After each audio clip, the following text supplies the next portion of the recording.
গল্পের নাম একা। এক সপ্তাহ হলো জয়ার বান্ধবী নীলিমা মারা গেছে। জয়ার ভীষণ একা লাগে। ও নিজের রুমের জানালায় দাঁড়িয়ে পাশেই নীলিমাদের বাড়ির দিকে তাকিয়ে থাকে। সারা বাড়ি মৃত্যুপুরীর মতো নিস্তব্ধ হয়ে দাঁড়িয়ে আছে।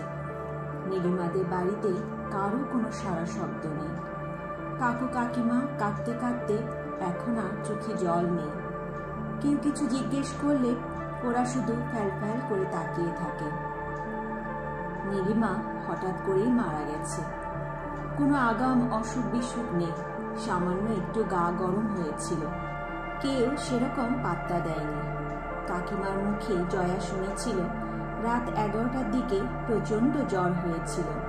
15 মিনিটের মধ্যে ছটফট করতে করতে মরে গেল।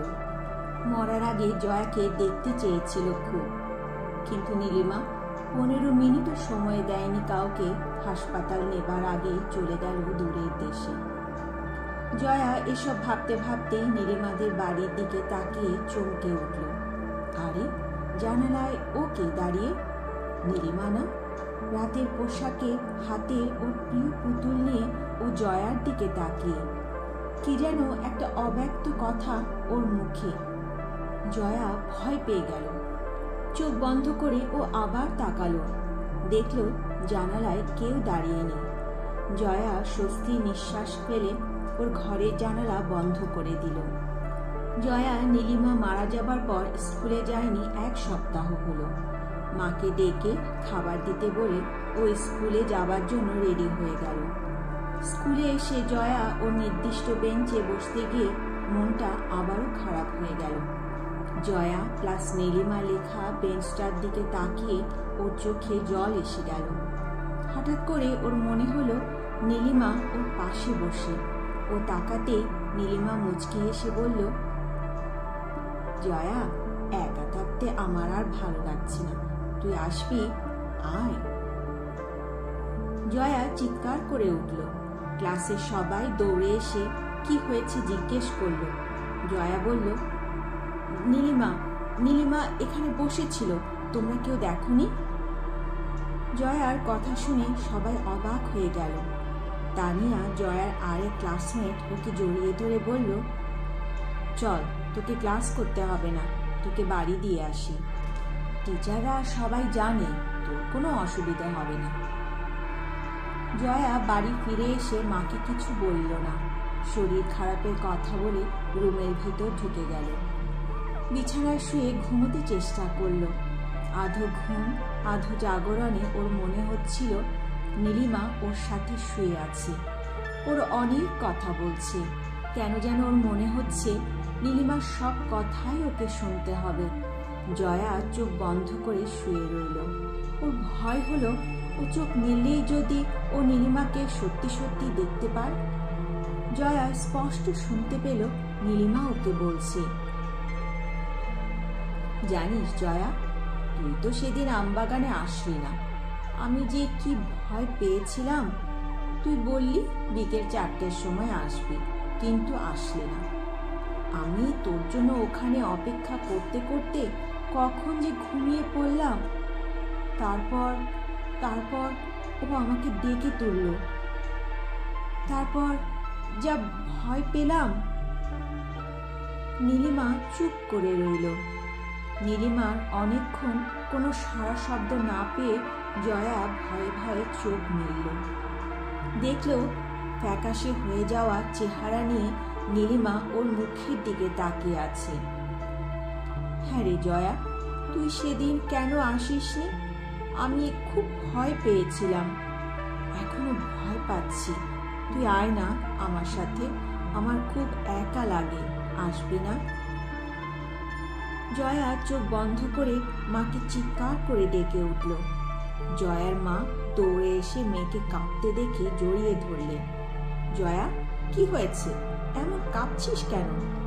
জয়া বলল, মা, আমার খুব ভয় হচ্ছে, তুমি আজকে রাতে আমার সাথে ঘুমোবে? জয়ার মা মুচকি এসে বললেন, হ্যাঁ ঘুমোবো। কেন ভয় পাচ্ছ? কি হয়েছে বলো আমাকে। জয়া মাকে জড়িয়ে ধরে বলল, কিছু হয়নি মা, কিচ্ছু হয়নি।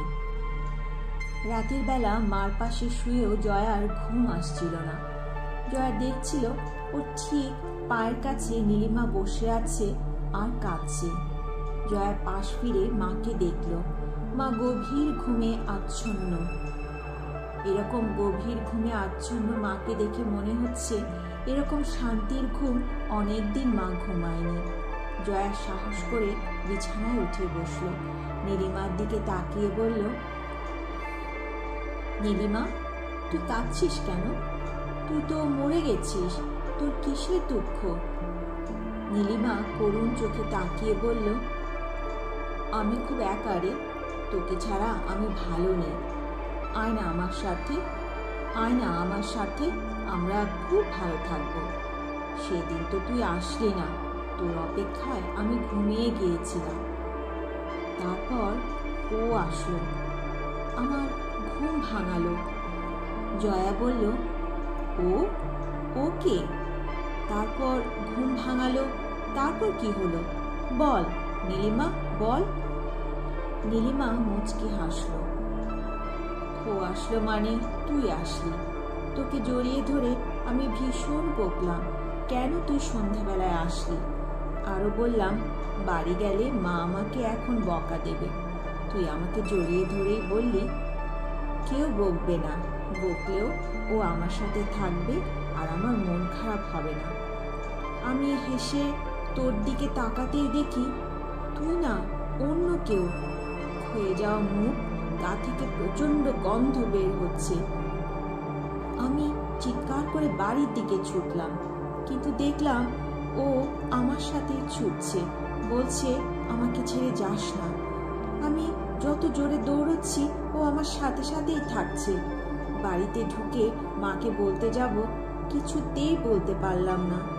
এই যেমন এখন তুই বলতে পারছিস না। প্রচন্ড ভয় জানিস, ও এখন আমার সাথেই আছে। ও বলছে আরো অনেককে ওর দরকার, তুই আসবি না। জয়া ভয়ে চিৎকার করতে চাইল, কিন্তু পারল না। মাকে হাত বাড়িয়ে ডাকতে চাইল, কিন্তু পারল না। তার আগেই কেউ ওর হাত ধরে থামিয়ে দিল। জয়া ভয়ে তাকিয়ে দেখল সেই ক্ষয়ে যাওয়া চেহারা আর সারা ঘরে দুর্গন্ধ। ওর বমি এসে গেল। জয়া নীলিমার দিকে তাকালো।